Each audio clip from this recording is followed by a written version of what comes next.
মেলা বসেছে, মেলা বসেছে, থানায় বসেছে।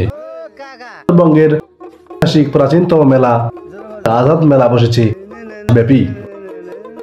আসসালামু আলাইকুম বন্ধুরা, সবাই কেমন আছেন? একটি নতুন ভিডিওতে জানাচ্ছি। আমাদের মাধ্যমেই প্রবেশ করলাম আমরা রুইয়া আজাদ মেলার ভিতরে। দুপাশে বিশাল দুটি গেট দেখতে পাচ্ছেন। আপনাকে অভ্যর্থনা জানানোর জন্য না, এটি দুটি হোটেলের সামনের গেট। দুটি বিশাল বিশাল হোটেল আপনাকে স্বাগতম জানাবে এই মেলায়। আমন্ত্রণ হোটেল অ্যান্ড তার জন্যই এই হোটেলটি মূলত বসে থাকে মাসব্যাপী। এটি হচ্ছে Mutahar hotel and restaurant. Puri থেকে শুরু করে সবকিছুই পাওয়া যায়। এই মেলার একটি ঐতিহ্য হচ্ছে গুড়ের জিলাপি। কারিগরের নিপুণ তৈরি হয় এই জিলাপি। আজাদ মেলা একটু জেনে নেওয়া যাক।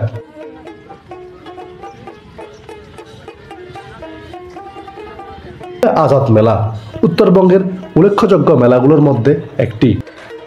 জেলার থানার অন্তর্গত নাঘাট সংলগ্ন প্রতি বছর 1 মাসের জন্য এই মেলার আয়োজন করা হয়ে থাকে। 20 শতাব্দীর গোড়ার দিকে আটোয়ারি উপজেলার বাংলাদেশ ভারত আন্তঃসীমান্ত নাগর নদীর বর্তমান বিওপির কয়েক কিলোমিটার উত্তরে মাসের রাস উৎসব উপলক্ষে এই মেলার প্রচলন হয়। দেশভাগের পর সীমান্ত নিরাপত্তার অজুহাতে মেলাটি বন্ধ করে দেওয়া হয়।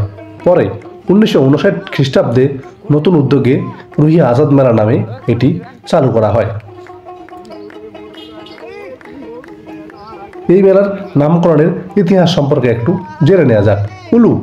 উলু জাতীয় ছন ঘাসকে স্থানীয়ভাবে এলুয়া বলা হয়, কাশি নামেও পরিচিত। নাগর নদীর তীরবর্তী যে স্থানটিতে প্রথম মেলার আয়োজন করা হয় তা ছিল ইলুয়া বা কাশিতে ভরপুর। ইলুয়া বা কাশি কেটে মেলা বসানো হয়েছিল বলেই এটি ইলুয়ার মোড়া এবং কালক্রমে আলোখোয়া মেলা নামে পরিচিত হয়। উপজেলার আলোখোয়া ইউনিয়নের নামটি এই আলোখোয়া মেলা থেকেই নেওয়া হয়। আর দেশভাগের পটভূমিতে পরে এই মেলার রুইয়া আজাদ মেলা নামেই পরিচিত লাভ করে, এটি রূপান্তরিত হয়ে থাকে। ইতিহাস সম্পর্কে একটু জেনে নিই। ঠাকুরগাঁয়ের রুইয়া আজাদ মেলাটি আজও উত্তর জনপদের কালের সাক্ষী হয়ে আছে।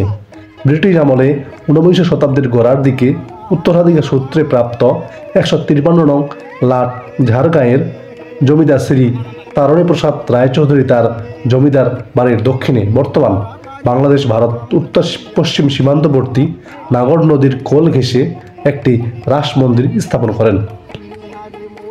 রাস পূর্ণিমাকে কেন্দ্র করে প্রতি বছর পুজোর সময় যে লোক সমাগম কালক্রমে তা একটি মেলায় রূপান্তরিত হয় এবং স্থানীয়ভাবে আলোখোয়া মেলা নামে পরিচিতি পায়।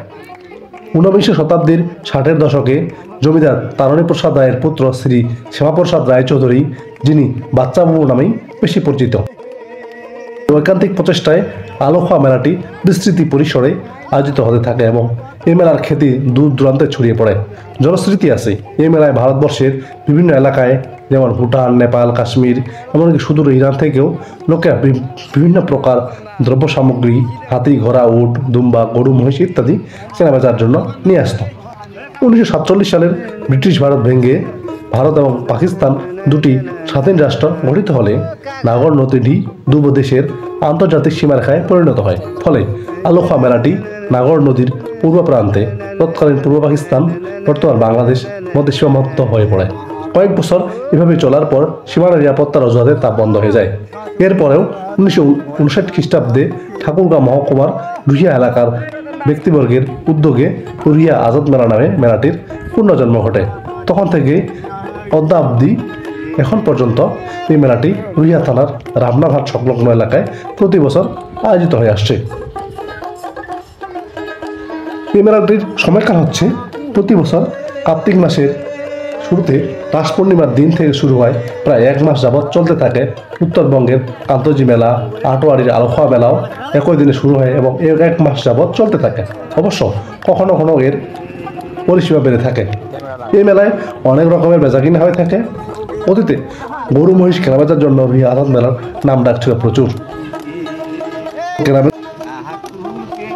কেনাবেচার জন্য মানুষজন দূর দূরান্ত থেকে আসতো এবং এখানে গরু বিক্রি করে আবার একটি গরুর জোড়া নিয়ে যেত। এখন এখানেই রাত্রি যাপন করত।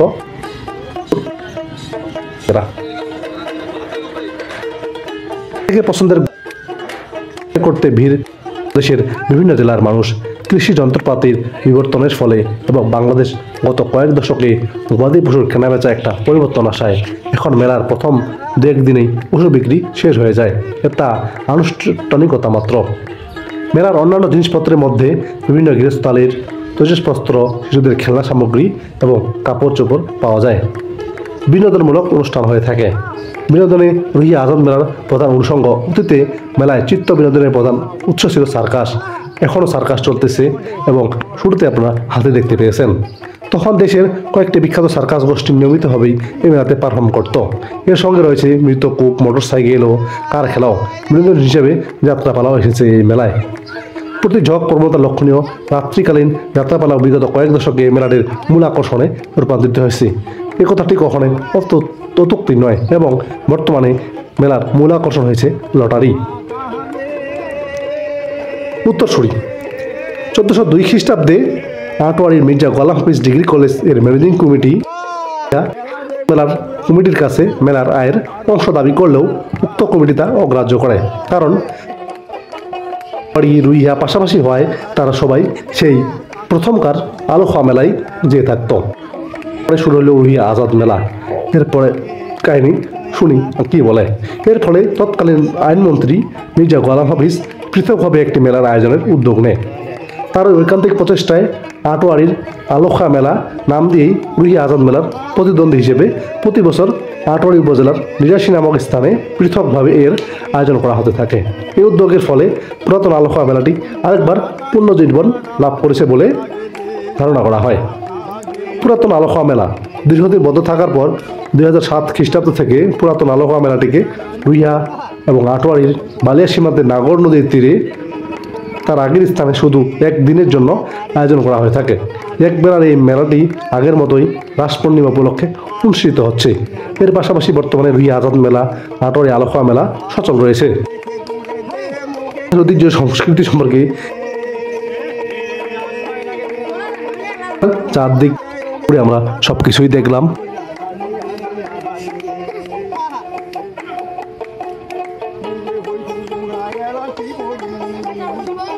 হাসি দাও না রতনদা, হাসি দাও একটা। ভালো গান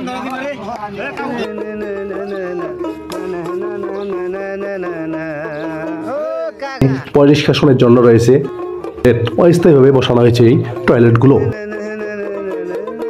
ফুচকা চটপটি দোকানও সুন্দর ডেকোরেশনের মাধ্যমে পরিবেশন করা হয়।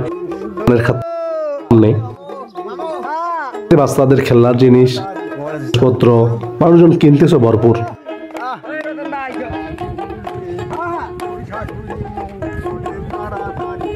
দুপুরবেলা গিয়েছিলাম, তাই মানুষজন একটু কম ছিল। তো এই মেলাটি মূলত সন্ধ্যার সময় বেশি জমজমাট হয়ে থাকে।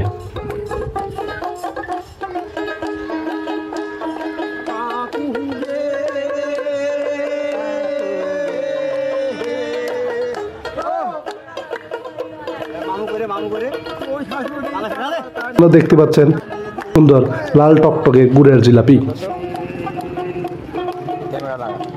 সুন্দর হোটেলে তৈরি হচ্ছে গুড়ের জিলাপি এবং ফুচকা। পছন্দের খাবারের তালিকায় পড়ছে ফুচকা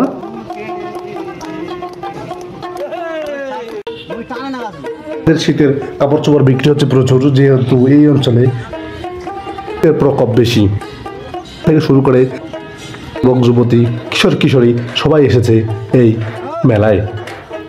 এটি হচ্ছে নিরাশি মেলা, আটোয়ারি উপজেলায়। শুরুতে আমরা ছিলাম রুইয়া আজাদ মেলায়, চলে এসেছি মেলায় বা আলোখোয়া মেলায়। দুপাশে অনেক সংখ্যক দোকান বসেছে, দোকান মানুষজন জুতা কিনতেছে।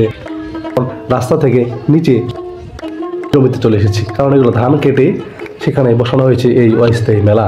মাসব্যাপী এই মেলা চলবে, বিক্রি হবে প্রচুর। মেলা উপলক্ষে মানুষ, মহিলারা বেশিরভাগ জমায় প্রতি বছর এই মেলায়। তাহলে জিনিসপত্র থেকে শুরু করে বাড়ি শোকেস পালঙ্ক কিনে থাকে এই মেলা থেকে। ভরপুর এই দোকান, আপনারাও কিনতে পারবেন মশলা।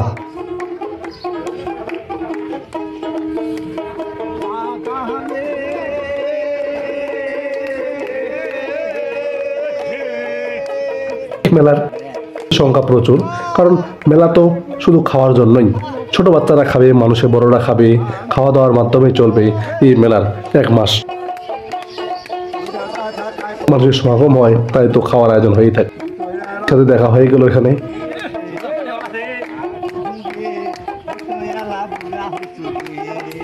নাগরদোলা, বাচ্চারা যে নাগরদোলায় উঠবে প্রমাণ পেয়ে যাবেন এখানেই।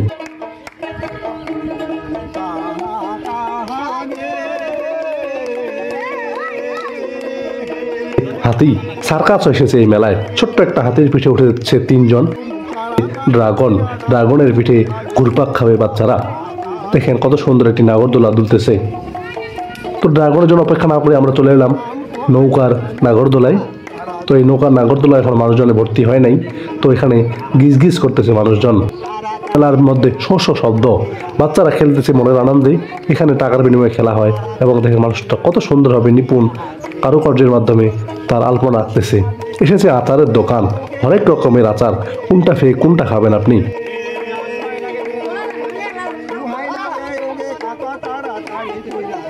শুরু হয়ে গেছে দোলা, দেখেন সন্ধ্যার সময় লাইট হয়ে গেছে পুরো মেলায়। গিজ গিজ শব্দে মুখরিত চারিদিক, কারো ডাককে শুনে কার হাঁককে শুনে। বড় একটি মেলা, নেই কোনো গন্ডগোল, নেই কোনো ঝামেলা। মানুষের মানসিকতার ব্যাপার, সবাই ধৈর্যের পরীক্ষা দেয়, কারণ সব একই এলাকার মানুষ। বিক্রি হচ্ছে মোগলাই, কিন্তু মোগলাইটির বানানোর কারুকার্য আমার ভালো লাগে নাই, তাই তো আমি খাই নাই। তাই দেখতেছি আপনাদের মাঝেই তুলে ধরতেছি কেমন হয়েছে এই মোগলাই।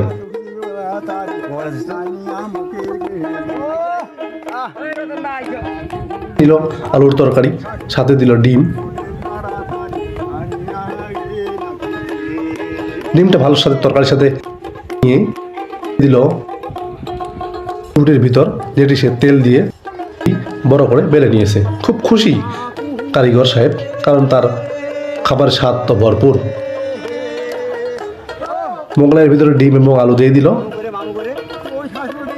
একটি মোগলাই বিক্রি হচ্ছে 80 টাকা পিস, কিন্তু উল্টাইলো না, শুধু এক পাশে ভাঁজ করে দিল।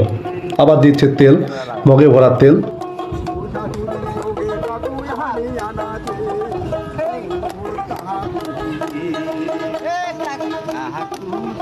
স্বাস্থ্যসম্মত তা জানি না, খাচ্ছে। মুখরোচক খাবার তো বেশি পছন্দ করে থাকে। মোগলাই ভাজা হচ্ছে, শুধু একটা দোকান না, সব দোকানে মোগলাই, পরোটা, জিলাপি প্রচুর বিক্রি হচ্ছে। মানুষের ভরপুর এই মেলা, মাসব্যাপী এই মেলায় অনেক মানুষ আসে দূর দূরান্ত থেকে। বাচ্চাদের খেলনার দোকান, দেখেন কত সুন্দরভাবে বাচ্চাদের খেলনার দোকান সাজানো হয়েছে। মানুষজন কিনতেছে বাচ্চাদের জন্য, কারণ বাচ্চাদের আনন্দ, মায়ের আনন্দ। মেলা দেখে মন ভরেই যায়। গ্রামীণ ঐতিহ্য সংস্কৃতি হবে এখনো চলতেছে গ্রামের প্রতিটি জায়গায় জায়গায়। আধুনিক যুগে এসেও মানুষজন ঘুরতে পছন্দ করতেছে। তো এই মেলাগুলো এক এলাকার মানুষের সাথে আরেক এলাকার মানুষের সৌহার্দ্যের একটি জায়গা হয়ে থাকে। দেখেন কত রকমের মিষ্টি মন্ডাই বিক্রি হচ্ছে এখানে, বাতাসা, হরেক রকমের বাতাসা, হাতি ঘোড়া থেকে শুরু করে সব কিছু বিক্রি হচ্ছে এই বাতাসার মধ্যে। খুরমা, জিলাপি,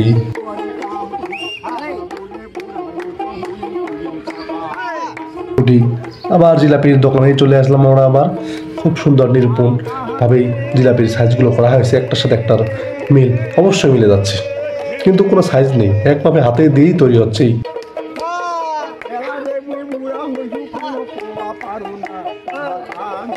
বন্ধুরা, ভিডিওটা কেমন লাগলো অবশ্যই কমেন্টে জানাবেন এবং তথ্যগুলো সঠিক দেওয়ার চেষ্টা করেছি। ফলো দিবেন এবং ইউটিউব হলে কমেন্ট এবং লাইক করবে, পাশে থাকবেন। ধন্যবাদ। আসসালামু আলাইকুম।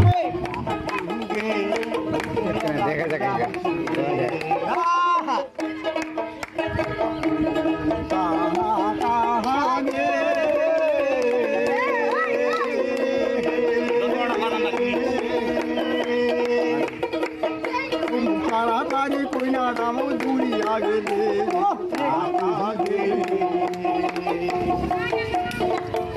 আগে মরে দাম কমায় জানালে তাড়াতাড়ি কইনা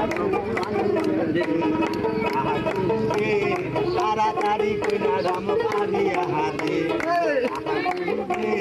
তাড়াতাড়ি কইনা দাম পারিয়া হাতে ভালো কইনা দেখে ঘুরে দেখে মুখে গেলে